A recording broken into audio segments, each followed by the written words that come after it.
ভার্সিটিতে গিয়ে অদ্ভুত কাণ্ড করে রায়ানকে বাড়ি ফিরিয়ে আনলো পারুল। খুশি হয়ে গেল সবাই। হ্যাঁ বন্ধুরা, এমনটাই দেখা যাবে। তাই সম্পূর্ণ জানতে ভিডিওটিতে লাইক দিয়ে চ্যানেলটি সাবস্ক্রাইব করে দেখতে থাকুন। গল্পের শুরুতে দেখা যাবে রায়ানকে ছাড়াই বাড়ি ফিরে আসে পারুল। তখনই রায়ানের মা বলতে থাকে, পারলে না তো, আমার ছেলেটাকে বাড়ি ফিরিয়ে আনতে পারলে না তো তুমি। তখনই পারুল কিছু বলার আগে নাড়ু বলতে থাকে, না গো, অনেক চেষ্টা করেছিল পারুল, কিন্তু রায়ান কত গোয়ার সেটা তো তোমরা জানো। রায়ান কিছুতেই আসলো না। তখন রায়ানের মা বলতে থাকে, তুই চুপ করতো নাড়ু, আমার ছেলে কেমন সেটা তো আমি জানি, কিন্তু ওর জন্যই তো সবকিছু হয়েছে, ওর জন্যই। তখনই পারুল অবাক হয়ে যায়। তারপর রায়ানের মা বলতে থাকে, কেন ও কথা দিয়েছিল যে ও আমার ছেলেকে নিয়ে আসবে? আমি তো জানতাম যে আমার ছেলেটা আসবে না।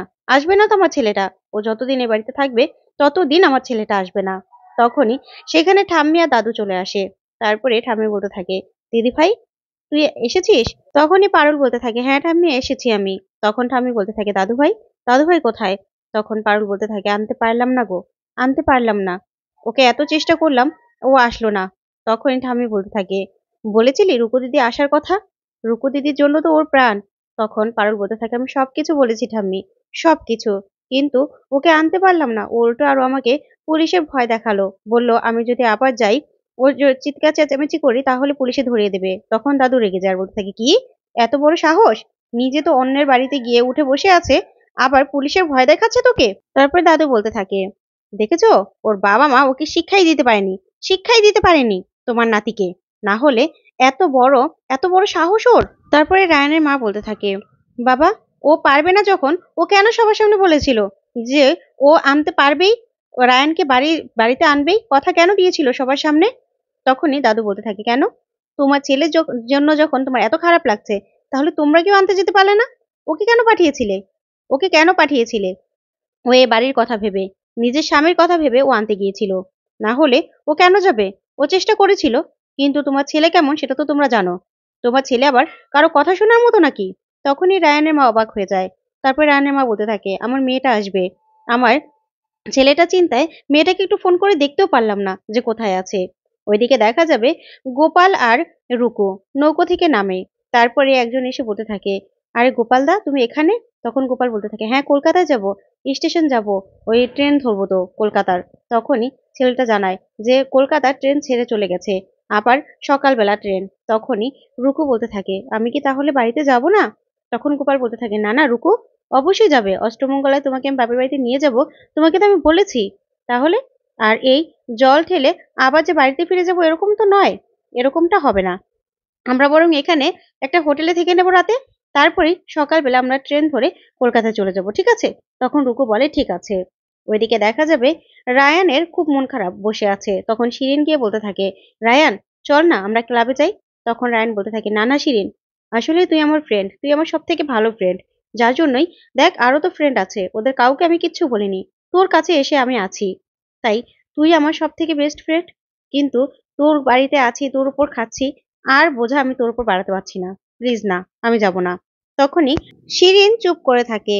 ওদিকে দেখা যাবে রাকা রুকুকে ফোন করে। তখন রুকুর কাছে সবটা শুনেই রাকা বলতে থাকে, ঠিক আছে দিদি, ঠিক আছে।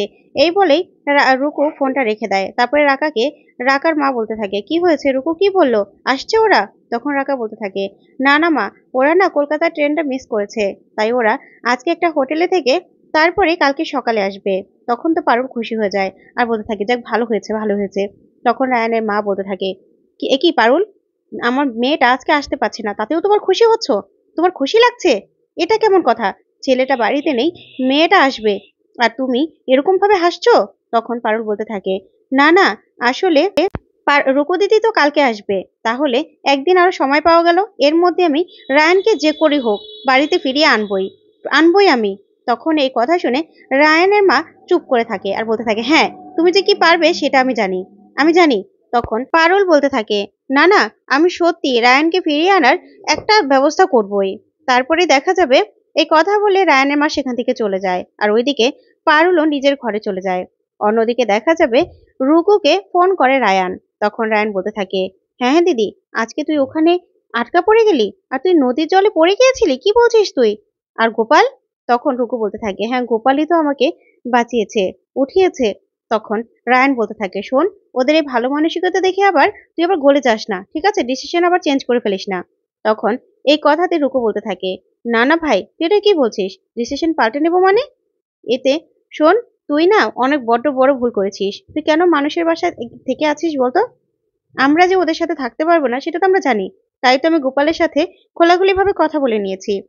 তখন রায়ান বলতে থাকে, কি বলছিস দিদি? গোপালের সাথে খোলাখুলিভাবে কথা বলে নিয়েছিস বা মানে? ঠিক তখনই গোপাল চলে আসে। আর রুকু রায়ানকে কিছুই বলতে পারে না। তারপর রুকু বলতে থাকে, আচ্ছা রায়ান, তোকে আমি পৌঁছে গিয়ে ফোন করব, ঠিক আছে? এই বলে রুকু ফোনটা রেখে দেয়। তখন গোপাল এসে রুকুকে কফি দেয় আর বলতে থাকে, নাও, আসলে তুমি তো জলে পড়ে গিয়েছিলে, তাই খেয়ে নাও। ঠিক তখনই ওরা দেখতে পায় নিচে আগুন জ্বালিয়ে সবাই গান গাচ্ছে। তখন রুকু অবাক হয়ে সেদিকে দেখতে থাকে আর হাসতে থাকে। তারপরে গোপাল বলতে থাকে, যাও না রুকু, নিচে থেকে হেঁটে এসো, ভালো লাগবে। কতক্ষণ আর আমার সাথে এভাবে বসে থাকবে?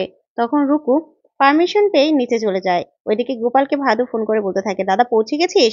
তখন গোপাল বলতে থাকে, না রে বোন, ট্রেনটা মিস করেছি তো, তাই আমি না, ওই আমরা একটা হোটেলে আছি, কালকে সকালে যাব। তারপর ভাদু বলতে থাকে, আচ্ছা ঠিক আছে, তুই না আমাকে এমবিটা রিচার্জ করে দে তো। তখন গোপাল বলতে থাকে, ঠিক আছে। এই বলে ফোন রেখে দেয়। তারপরে ভাদু ভাদু বলতে থাকে, না, আমার ফোনটা না একদম জেম হয়ে গেছে। এখনই আমি পারুলের বিয়ের ছবিগুলো পাঠিয়ে দেব। তারপরে ফোনটা একটু ক্লিয়ার করে নেব। তখনই ভাদুর বৌদি বলতে থাকে, ঠিক আছে ঠিক আছে। ওইদিকে ঠাম্মিকে পারুল বলতে থাকে, কি করে ফিরিয়ে আনবো বলো তো তোমার নাতিকে? আমি তো অনেক চেষ্টা করলাম ঠাম্মি, কিছুতেই তো কিছু হলো না। কিন্তু আমাকে যে করে হোক ওকে ফিরিয়ে আনতেই হবে রুকু দিদি আসার আগে। ঠিক তখনই নারুকে ডাকে ঠাম্মি আর বলতে থাকে, এই যে 5,000 টাকা, এটা নিয়ে রায়ান দাদুভাইকে দিয়ে আসবি। আমি তো জানি ও কারো থেকে একটা টাকাও নেবে না। আর টাকা নেই ও কিভাবেই বা চলবে? তাই গিয়ে বলবি যে ও দাদু পাঠিয়েছে, ঠিক আছে? তখন নাড়ু বলতে থাকে, ঠিক আছে। এই বলে চুপে চুপে যেতে লাগলে দাদু বলতে থাকে, কিরে, কোথায় যাচ্ছিস নাড়ু? তখন নাড়ু বলে, কোথাও না তো। তখন দাদু বলে, তাহলে তুই থমকে গেলি কেন? নিশ্চয়ই কোথাও যাচ্ছিলি। কোথায় যাচ্ছিলি বল? তখন নাড়ু বলতে থাকে, আসলে না আমি রায়ান দাদু ভাইয়ের কাছেই যাচ্ছিলাম। তখন এই কথা শুনেই দাদু বলতে থাকে, ও রায়ানের কাছে যাচ্ছিলি? তাহলে নে, এই খামটার মধ্যে 5,000 টাকা আছে। তুই গিয়ে বলবি যে ওর ঠাম্মি পাঠিয়েছে, ঠিক আছে? তখন নাড়ু বলতে থাকে, আচ্ছা দাদু, আমি কি গিয়ে বলবো যে তুমি ওর জন্য খুব কষ্ট পাচ্ছ ওকে বাড়ি ফিরে আসতে? তখন দাদু বলে, তোকে আমি বলেছি এসব কথা বলতে? একদম না। রায়ান যেন একদম বুঝতে না পারে যে আমি ওর জন্য এই টাকাগুলো পাঠিয়েছি, ঠিক আছে? তখন নাড়ু বলে, ঠিক আছে। এই বলে টাকা নিয়ে নাড়ু সেখান থেকে বেরিয়ে পড়ে। ওইদিকে দেখা যাবে ঠাম্মি বলতে থাকে, আচ্ছা পারুল দিদি, তুই না রাকা দিদির সাথে গল্প কর, আমি যাই। রায়ানের মা তো এখনো কিচ্ছু খায়নি, গিয়ে দেখি কিছু খাওয়াতে পারি কিনা। এই বলে ঠাম্মি চলে গেলে রাকাকে পারুল বলতে থাকে, রাকা, বলতে বাধ্য হচ্ছি তোমার ভাইটা না বড্ড তেরা, কোনো কথাই শোনাতে পাচ্ছি না। ঠিক তখনই পারুলের ফোনে মেসেজ আসে। তখন রাকা বলতে থাকে, এত মেসেজ একসাথে? তখন পারুল বলে, হ্যাঁ, তো ভাদু না আমাদের বিয়ের ছবিগুলো পাঠিয়েছে। তখন রাকা বলতে থাকে, দেখি দেখি ছবিগুলো। তারপর ছবিগুলো দেখাতে থাকে রাকাকে। ঠিক তখনই পারুলের মাথায় বুদ্ধি আসে আর বলতে থাকে, পেয়েছি। এবার আমি এবার তো আমি দাদুর লাতিকে বাড়ি ফিরিয়ে আনবই। এই বলে পারুল হাসতে থাকে। তো বন্ধুরা, আজকের আপডেটটি কেমন লাগলো অবশ্যই কমেন্ট করে জানাও। ধন্যবাদ।